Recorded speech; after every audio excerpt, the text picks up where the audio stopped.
Sino nakapanood kanina guys sa Blue Ribbon Committee hearing guys? Grabe guys, no? Paldo-paldo. Mali-mali tayong pira na pinaghahakot guys. Kakapal talaga ng mukha ng mga nasa nanungkulan sa gobyerno guys. Sila tambalulong guys. Si Romaldis daw guys, Martin Romaldis at saka si Saldico. Kung totoo man yun guys, talagang hindi ba sila nahiya guys sa kanilang pamilya guys, na ang ipinapakain ay galing guys sa masama.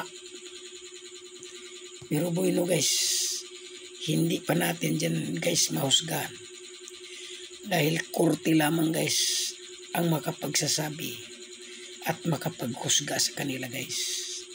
Tayo ay nasa kalagayang nag-oobserba pa lang guys, dahil wala naman tayong kinalaman dyan guys kung ano talaga ang katotohanan o yan ba guys ay totoo. Masakit talagang isipin guys na ang pira ng taong bayan ay ilang tao lang ang nakikinabang. Sa totoo lang guys, lumilitaw guys kanina guys yung bagong testigo guys.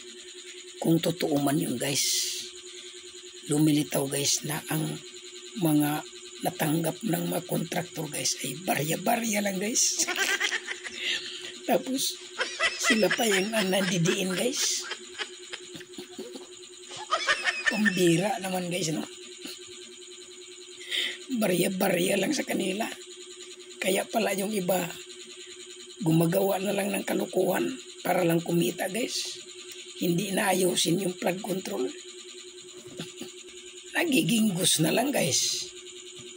Hindi na pinagpatuloy kasi nga ano pang ibibigay doon sa mga tauhan guys, sa mga equipment pa, diba?